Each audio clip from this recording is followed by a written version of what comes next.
সম্মানিত ভিউয়ার্স, আমি আপনাদেরকে আজকে একটি নতুন ট্রিক্স দেখাবো। সেটি হচ্ছে কিভাবে মোবাইল নাম্বার সেভ করলে আপনার এই নাম্বার কখনো হারাবে না। অনেক সময় আমাদের মোবাইল হারিয়ে যেতে পারে, নষ্ট হয়ে যেতে পারে অথবা চুরি হয়ে যেতে পারে। সেক্ষেত্রে আপনার মোবাইল নাম্বার কিন্তু হারাবে না।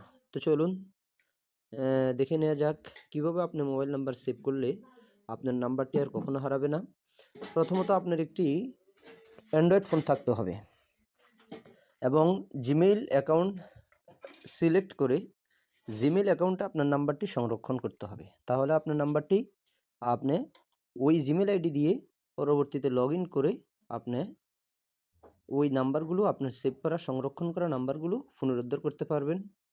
তো চলুন দেখে নেওয়া যাক আজকের ভিডিওটি। ধরুন আমি এই নাম্বারটি সেভ করব 017341540।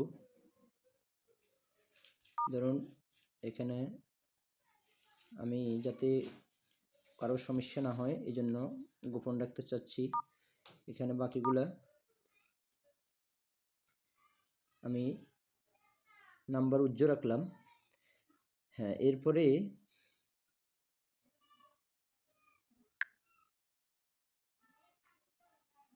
এই যে ক্রিয়েট নিউ কন্ট্যাক্ট, এই যে প্লাস আইকন এখানে ক্লিক করবেন। এবার এই যে সেভ টু ফোন কন্ট্যাক্টস, এই যে এখানে এই তীর চিহ্নের মধ্যে ক্লিক করবেন। এরপরে আপনি এই যে এখান থেকে আপনি যে জিমেইল অ্যাকাউন্টে আপনি নাম্বারটি সংরক্ষণ করতে চান, ধরুন আমি এই জিমেইল অ্যাকাউন্টে নাম্বারটি সংরক্ষণ করতে চাই, আমি এটা সিলেক্ট করে দিলাম। বাস, এরপর আমি এখানে একটি নাম দিব। আমি এখানে একটি নাম দিব, ধরুন MS, একটি নাম দিলাম। বাস, আমার এখানে কাজ শেষ।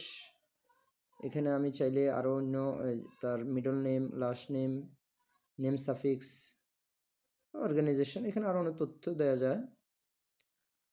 চাইলে দিতে পারেন, না প্রয়োজন না থাকলে দেওয়ার দরকার নেই। এরপর আপনি এই যে উপরের কোণা, ডাইন পাশে কোণা, এখানে এই যে টিক মার্ক, এখানে টাচ করবেন। বাস, আপনার কাজ শেষ। এভাবে নাম্বার সংরক্ষণ করবেন। এভাবে সেভ করলে আপনার নাম্বারটি আর কখনো হারাবে না। আপনি এই যে জিমেইল অ্যাকাউন্টে নাম্বারটি সংরক্ষণ করেছেন, সেই জিমেইল অ্যাকাউন্টে লগ ইন করে আপনি পুনরায় নাম্বারটি ফিরে পাবেন। তো ধৈর্য সহকারে ভিডিওটি দেখার জন্য অনেক ধন্যবাদ। এরকম সুন্দর সুন্দর শিক্ষণীয় ভিডিও দেখতে চাই আমার ইউটিউব চ্যানেলটি সাবস্ক্রাইব করুন। ধন্যবাদ সাথে থাকার জন্য।